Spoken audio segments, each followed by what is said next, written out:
Alright folks, we're going to fix the old brake line here. First thing you want to do is locate where it's leaking. If you see a puddle brake, if your brakes go out, look underneath, you're going to see a puddle of fluid.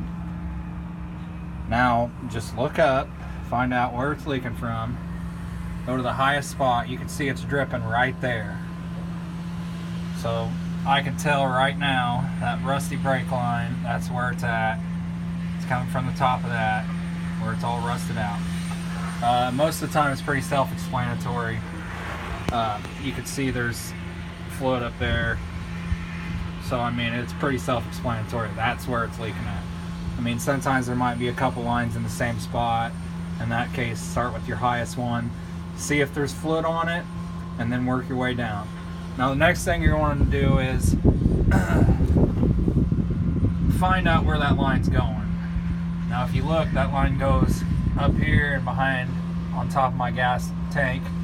Now I went over there, I reached up underneath there, felt it all the way down. It goes all the way down to the up there and ties in right up there where that brace is.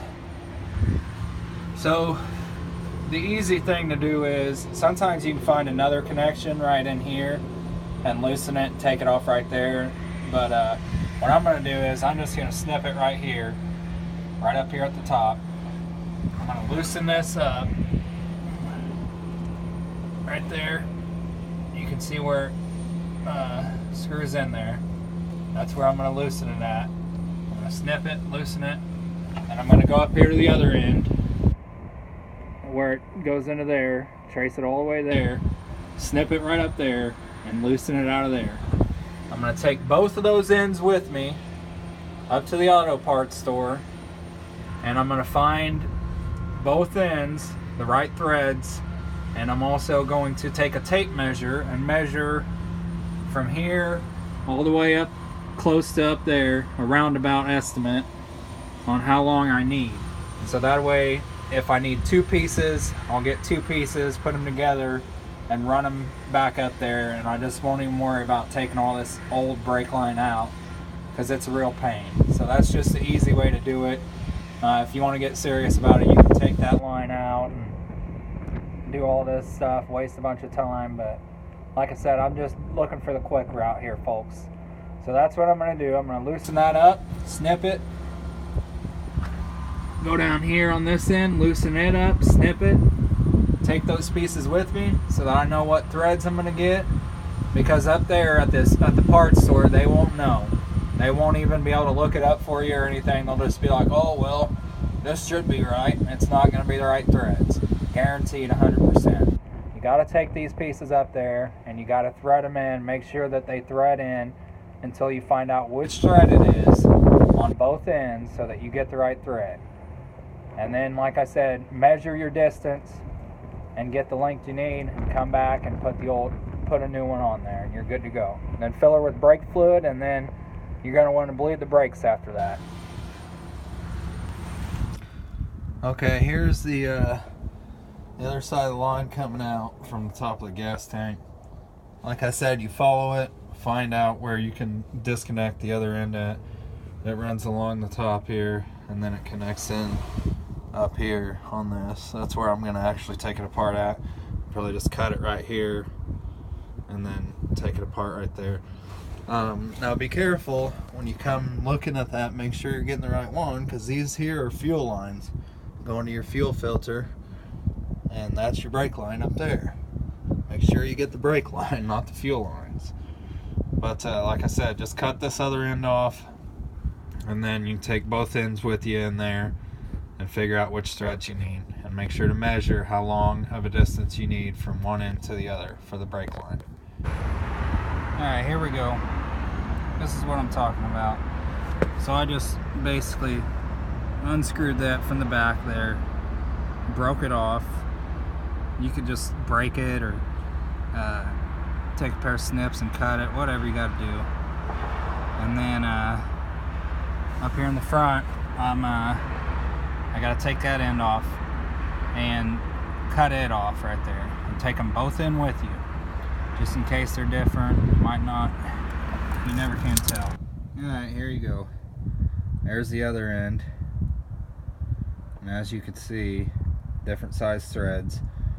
So I got to take this other thread in there and get the right size. Like I said, they'll do that sometime. I thought it was going to be the same, I was hoping, but now that I got it off, the other one got the right tools and got it off, I realized that that end's bigger than this end. So now I got to find this threads for this one. Alright folks, I'm pulling up to the parts house now. Now what you want to do is, you want to go straight in this place, and you want to go up to the counter, find the nearest person, and just say, can I look at your brake lines? Don't ask them what kind of brake line you need and all this mumbo jumbo. I'm guaranteeing you, if you try all that, it's going to take at least another hour onto your trip. What you want to do is, you want to go in there, you want to find the nearest person, you want to say, I need to look at your brake lines. If they come back there with you, they'll hang out for a minute and just be like, yeah, I got this. Or if they try helping you out, I mean, they can help you. It don't matter. Just ignore them. Look at your brake lines. Look at the brake lines. And they're not going to help me. The only thing they know how to do is look stuff up on their computer. And this is an item they cannot look up for you. And most people don't know about brake lines that work behind this counter. So I just go to the back. I just go up there, I tell them I want to look at their brake lines. They'll take me back there to where their brake lines are behind the counter. I'll look at them, and I'll thread that piece that I cut off into one of their unions and find out which size each thread is, and then that'll tell me what kind of line I need to fix it. So I'll show you what I'm talking about here. Okay, here we are folks. I got the brake line here. This is a 1/4 inch line, and as you can see, US thread, standard flare. On those, there's really only 2 types of threads for them. Most of the time, you're going to be dealing with a 3/16 line, and that's when you're going to need to do what I'm talking about, and go in there and thread it in. With the 1/4 inch, it's a lot easier to find which one you're needing, but with the 3/16, it's a lot harder. So that's why you need to go in there and thread it in and do everything I just showed you to do. But anyways, I got those, and I got a union the same size here. See, there's my threads. 7/16-24 is the threads. It's 1/4 inch, shows on there. This is a union. That's what I was using to thread into to find out what size I need, what size threads I need.